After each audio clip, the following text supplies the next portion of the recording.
Hello friend, कैसे हो आप। स्वागत करता हूं हमारे इस नए यूट्यूब चैनल जिसका नाम है तस्वीर इंडिया की में। फ्रेंड, आज तारीख हो गई 4 मार्च 2022, दिन शुक्रवार। हिंदी तिथि की बात कर ली जाए तो फाल्गुन माह शुक्ल पक्ष द्वितीया। चलिए फ्रेंड, चलते हैं इस अपडेटेड वीडियो में और बात कर लेते हैं देश और दुनिया की उन तमाम बड़ी खबरों के बारे में जिनको जान लेना आपके लिए है बेहद जरूरी।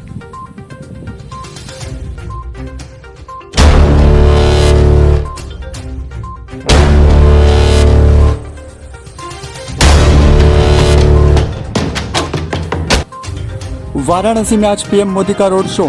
सरदार पटेल की प्रतिमा पर माल्यार्पण से होगी शुरुआत। प्रधानमंत्री नरेंद्र मोदी आज वाराणसी में सरदार पटेल की प्रतिमा पर माल्यार्पण करके अपने रोड शो की शुरुआत करेंगे और यह रोड शो 3 किलोमीटर लंबा होगा। जी हां, आपको बता दूं मैं कि पीएम मोदी इस दौरान बाबा विश्वनाथ के दर्शन भी करेंगे और मदन मोहन मालवीय की प्रतिमा पर करेंगे माल्यार्पण। इसी दौरान विभिन्न सामाजिक संगठनों एवं संप्रदाय के लोग पीएम मोदी का स्वागत करेंगे और पीएम मोदी शुक्रवार को यानी कि आज करीबन 2 बजे मलदहिया स्थित सरदार वल्लभ भाई पटेल की प्रतिमा पर माल्यार्पण करके करेंगे रोड की शुरुआत। आपको बता दूं मैं कि यूपी चुनाव के नतीजे 10 मार्च को आने वाले हैं। आपको बता दूं मैं कि पीएम मोदी का यह रोड शो काफी अहम माना जा रहा है।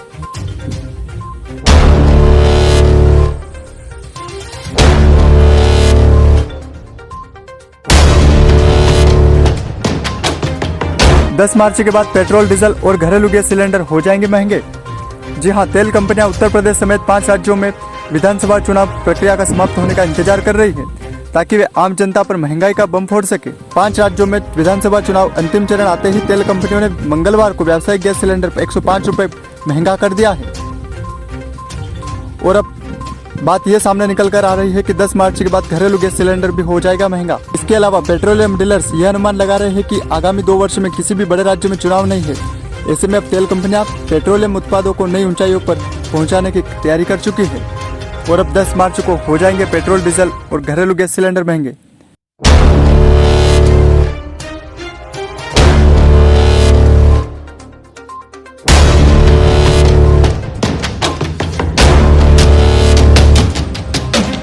नीट एग्जाम 2022 को लेकर आई नई अपडेट।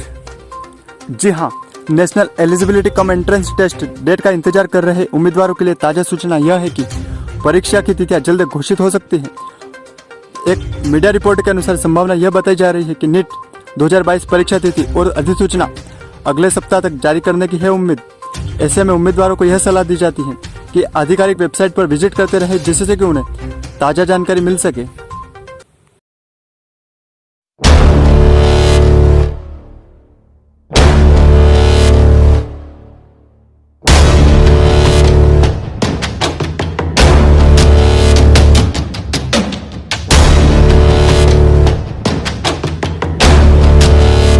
बिहार के भागलपुर में गुरुवार की रात एक कर कई धमाके हुए जिसमें पूरा शहर दहल उठा और धमाके की गूंज पूरे शहर में सुनाई दी।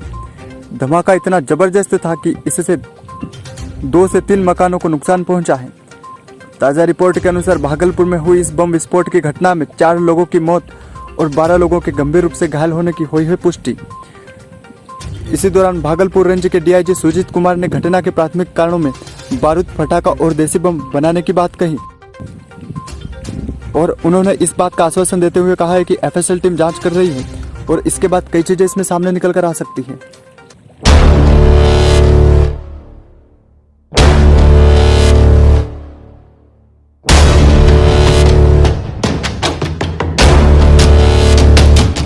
अगर आप भी किसान सम्मान निधि योजना के पात्र हैं और आप इस योजना का लाभ उठा रहे हैं तो आपको अब सावधान होने की जरूरत है क्योंकि सरकार ने इसमें कुछ बदलाव किया है। जी हां, सरकार ने प्रधानमंत्री किसान सम्मान निधि योजना में फर्जीवाड़ा रोकने के लिए नियमों में कुछ बदलाव किया है। पीएम किसान के रजिस्ट्रेशन में अब इस डॉक्यूमेंट को अनिवार्य कर दिया है। जी हां, राशन कार्ड का नंबर आने के बाद ही पति या पत्नी या उस परिवार के एक सदस्य को पीएम किसान सम्मान निधि योजना का लाभ मिल पाएगा। एक और बात यह है कि इस योजना के तहत अब नए पंजीकरण कराने पर राशन कार्ड का नंबर देना अनिवार्य कर दिया है और इसके अलावा दस्तावेज की सॉफ्ट कॉपी बनाकर पोर्टल पर अपलोड भी करनी होगी।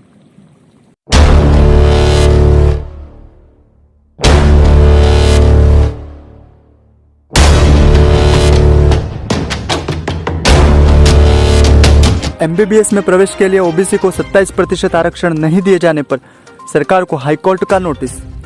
दरअसल दोस्तों, मध्य प्रदेश में यूजी नीट MBBS में प्रवेश के लिए OBC को आरक्षण अधिनियम व मध्य प्रदेश मेडिकल प्रवेश नियम 2018 के तहत OBC वर्ग के छात्रों को 27% आरक्षण नहीं दिए जाने पर हाईकोर्ट ने सरकार को नोटिस दिया है और इस पूरे मामले की सुनवाई जस्टिस सिल नागू व जस्टिस MS भट्टी की खंडपीठ में हुई। इसी दौरान हाईकोर्ट ने सरकार को फटकार लगाते हुए कहा कि सरकार 27% आरक्षण OBC को क्यों नहीं देना चाहती। जब सरकार ने कानून बनाया है तो मेडिकल में प्रवेश नियमानुसार क्यों नहीं दिया जा रहा है। आरक्षण की कुल सीमा 50% से ज्यादा नहीं हो सकती। आपको मैं बता दूं कि भारतीय संविधान के अनुच्छेद 141 के तहत विधायिका बंधनकारी नहीं है।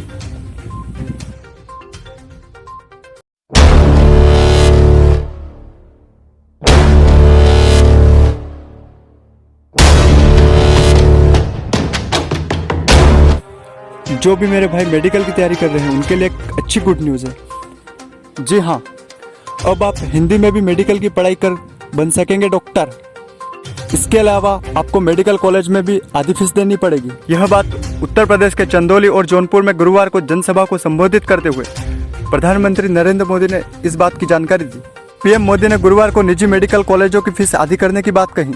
साथ ही कहा कि गरीब बच्चा अंग्रेजी नहीं पढ़ सकता है तो मेडिकल कॉलेज की पढ़ाई कर बन सकेगा अब डॉक्टर।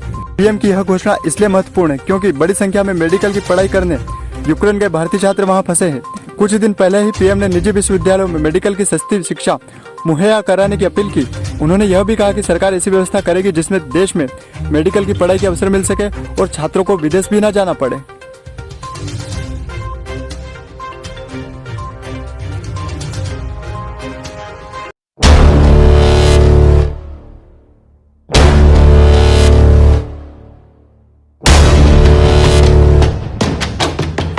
हरियाणा में 3.5 लाख रुपए की सालाना कमाई पर भी मिलेगी बुढ़ापा पेंशन। आपको बता दूं कि हरियाणा में बुढ़ापा पेंशन को लेकर काफी अड़चनें चल रही थी। इसी दौरान हरियाणा सरकार ने बुढ़ापा पेंशन को लेकर स्थिति स्पष्ट कर दी है। राज्य में जिन बुजुर्गों की वार्षिक आय 3.5 लाख रुपए तक की है उन्हें भी बुढ़ापा पेंशन मिलेगी।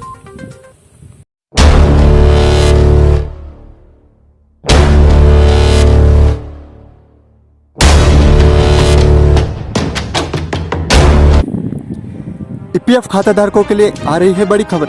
जी हां, केंद्र सरकार 1 अप्रैल से कुछ नया नियम कानून लागू करने जा रही है। इसके बाद PF खाताधारकों के लिए कुछ नियम बदल जाएंगे। 1 अप्रैल से खातों पर कर मुक्त यानी अघोषित सीमा के तहत टैक्स लगेगा। यानी कि दोस्त, गैर सरकारी कर्मचारियों के लिए यानी कि प्राइवेट सेक्टर में काम करने वाले कर्मचारियों के लिए टैक्स फ्री योगदान 2.5 लाख रुपए से ज्यादा की राशि होने पर टैक्स लगेगा और वह राशि टैक्स के दायरे में आएगी। इसके अलावा सरकारी कर्मचारियों के लिए यह आंकड़ा 5 लाख रुपए की सीमा का है।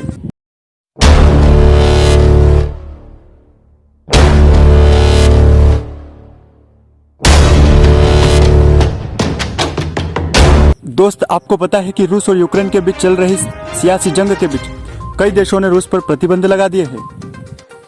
लेकिन अब रूस पर डिजिटल वार की हो गई शुरुआत। जी हाँ दोस्तों, रूस के खिलाफ डिजिटल वार। गूगल ने रशिया टुडे को न्यूज सर्च टूल से हटाया। गूगल के वैश्विक मामलों के प्रेसिडेंट केंट वॉकर ने मंगलवार को एक ब्लॉग पोस्ट में कहा कि दोनों देशों के बीच बन रहे हालात को देखते हुए हमने यह फैसला लेना पड़ा है।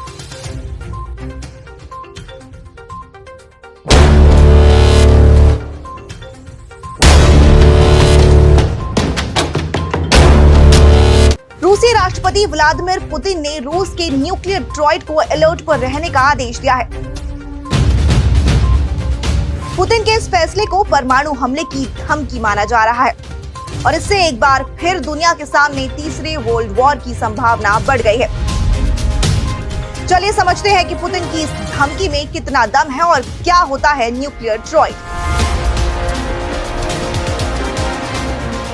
जब किसी देश के पास परमाणु हथियारों को जमीन से मिसाइलों के जरिए, हवा से लड़ाकू विमानों के जरिए और समुद्र से पनडुब्बियों के जरिए दागने की क्षमता होती है तो इसे न्यूक्लियर ड्रॉइड कहा जाता है। इस शक्ति से ये साफ हो जाता है कि भले ही देश पूरी तरह तबाह क्यों ना हो जाए, पर वो बदले के लिए न्यूक्लियर हमला किसी न किसी तरह से करने में सक्षम जरूर रहेगा। परमाणु हथियारों के इसी संतुलन को न्यूक्लियर बचाव डेवलप करना कहते हैं। इसके लिए देश जमीन और वायु के साथ ही समुद्र में युद्धपोत और पनडुब्बियों से परमाणु हथियार दागने की ताकत डेवलप करते हैं। यदि किसी देश की पूरी धरती भी तबाह हो जाए तो भी गहरे समुद्र में गोता लगा रही पनडुब्बी से वो हमला कर सकता है और इस हमले के डर से ही दुश्मन देश परमाणु हमला करने से कतराता है, क्योंकि पलटवार उस पर भी भारी पड़ सकता है। अब सवाल ये कि यूक्रेन के पास परमाणु हथियार नहीं है, इसके बावजूद रूस ने यूक्रेन को साइलेंट धमकी क्यों दी और इस धमकी में कितना दम है? एक्सपर्ट्स की माने तो रूस का मकसद अपनी परमाणु ताकत दिखाकर अमेरिका या नाटो को यूक्रेन के युद्ध से दूर रखना है। यूरोपीय संघ और अमेरिका ने रूस पर अब तक के सबसे कड़े आर्थिक प्रतिबंध लगाए हैं। ऐसे माहौल में पुतिन न्यूक्लियर वेपन की बात कर मॉस्को की शक्ति का प्रदर्शन कर रहे हैं। फेडरेशन ऑफ अमेरिकन साइंटिस्ट में न्यूक्लियर इंफॉर्मेशन प्रोजेक्ट के डायरेक्टर हैंस क्रिस्टेंसन बताते हैं, पुतिन पश्चिम को डराकर कुछ रियायत हासिल करना चाहते हैं। उनकी रणनीति ये है कि टकराव को इतना बढ़ा दिया जाए कि या तो समाधान खोजा जाए या फिर यूक्रेन पूरी तरह समर्पण करने पर मजबूर हो जाए। वहीं स्विट्जरलैंड में Geneva centre for security policy के प्रमुख मार्क फेनॉर्ड कहते हैं, न्यूक्लियर हमले की धमकी यूक्रेन में पुतिन की नाकामी को दर्शा रही है। कुछ ही दिनों के भीतर पुतिन ने एक के बाद एक कई लाल लकीरें पार की हैं, चाहे वो क्रीमिया पर कब्जा हो, डोनबास में युद्ध छेड़ना या फिर यूक्रेन पर इतना बड़ा हमला। इसीलिए अब कहा नहीं जा सकता कि वो कहाँ रुकेंगे। दुनिया में कुल 9 देशों के पास न्यूक्लियर हथियार है। इनमें 90% रूस और अमेरिका के पास है। 1945 में अमेरिका ने जापान के हिरोशिमा और नागासाकी पर परमाणु बम गिराए थे। इस हमले में 4 लाख से ज्यादा लोगों की मौत हुई थी और आने वाली कई पीढ़ियों को इसके दुष्परिणाम देखने पड़े थे। इसलिए उम्मीद तो यही है कि रूस परमाणु हमला करने की कगार पर ना पहुंचे।